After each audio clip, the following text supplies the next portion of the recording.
I'm Ambassador Precious Gilbert Akpan. I am the CEO of Perch Consult and Investment Limited. We are into consultancy, management consultancy, trainings, mentorship, community initiatives, and especially financial inclusion cooperatives that runs across Nigeria nationally, training women and youth in cooperatives programs. And I'm also the country director for Global Women Leadership Network, known as Sister Society.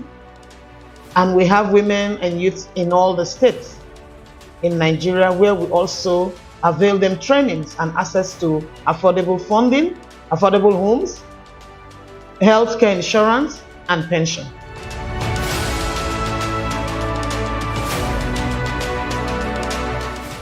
The SWIP program has been an enlightening one. Prior to this, I never had any idea of how procurement or bidding is done in Nigeria.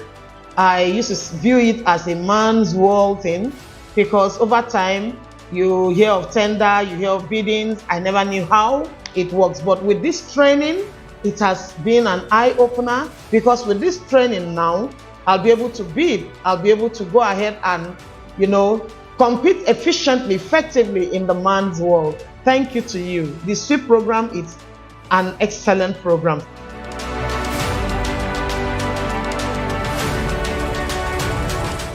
The networking has been awesome, because you get to see what other women are doing, what they are passing through. We share experiences, we exchange contacts, and with that, and my network is, enlarged, because I get to connect with more women and with what they are doing. And that again gives me another insight to how I can improve my businesses as well.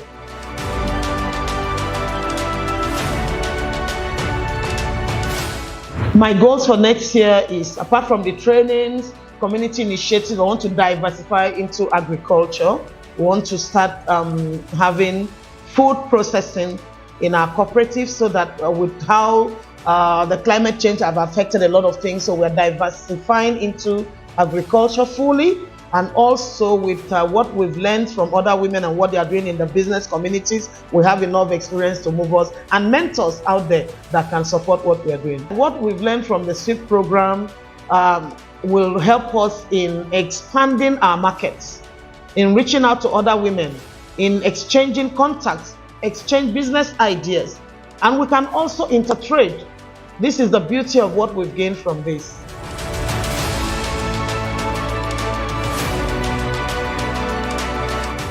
The bidding tax we were given, I was in products and services, which is my core competence.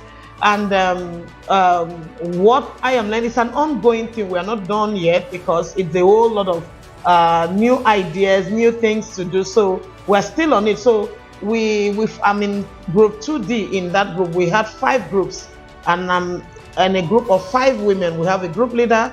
I'm also a group leader, a team leader, but I also joined another group. So we've been putting up our group and biddings to submit.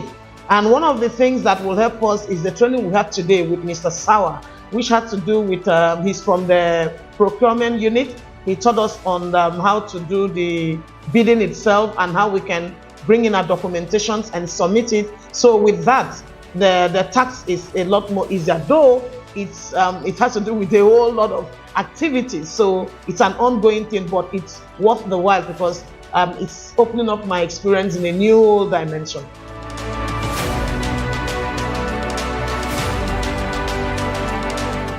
One of the things that I see is that the documentations, because we are working in a group, we had to do the letterheadings, we had to put up the name, and of course, if we're putting up a name like that, what I'm saying there is that we can't even bid directly, because the name has to be registered by law of the bidding itself. If we must succeed in that bid, either way, we use one of our companies or we register. So it's an ongoing process. It's a whole lot of new horizons, so we have to make sure that we put things in place, especially documentation for this project.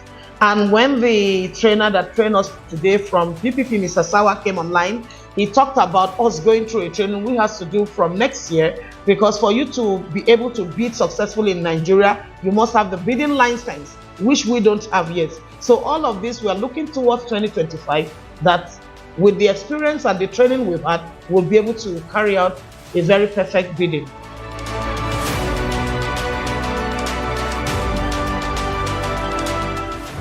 Yeah, access to funding has been critical in our business.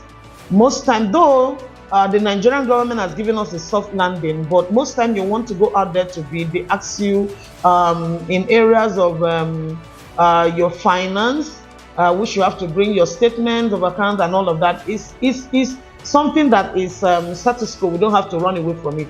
But you see, over time, the women business have been suffering in the area of financing and the ability to compete favorably in the man's world.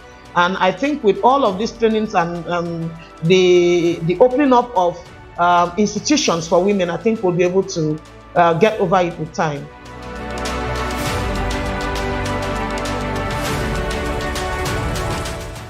Yeah, when you want to bid, I haven't bid directly because, like I said, I didn't have any idea of procurement. I see it as something that I don't even want to go into. But with this training now, I know that I can conveniently and effectively compete because I know my strength when it comes to the man's world. So I know with what I've done so far the past years, I can favorably compete. But over time, I know that when it has to do with a female, and you have a voice, you want to go out there to speak, the man will always think they can dominate you. After all, you are a woman, they want to talk to you, they want to say, oh, can we go? They think if they take you out for lunch, it's free lunch and they can do anything. No, but it's not business as usual. We've learned from our past mistakes, and we are ready to say no to any man that gives us any harassment in any way, and face them eyeball to eyeball and tell them, I'm not that woman. I can compete in your world favorably and win. So that's what we can shatter the glass ceiling and make it work. So that's where we are heading to in 2025.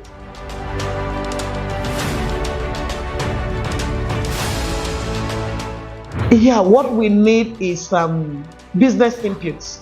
Business inputs generally, starting from funding, starting from availability of resource, not just resources, but networking, where we can get raw materials for our businesses, certifications, especially places like SUN, NAFDAC, and all of that. It should be, the bottlenecks are rather too numerous. They are too numerous. They should be able to look at a hub. Like if you have a product you want certification, you should have a hub where you take your products to, they test it and give you certifications. So I think with this, it will be a lot more easier to carry out some businesses.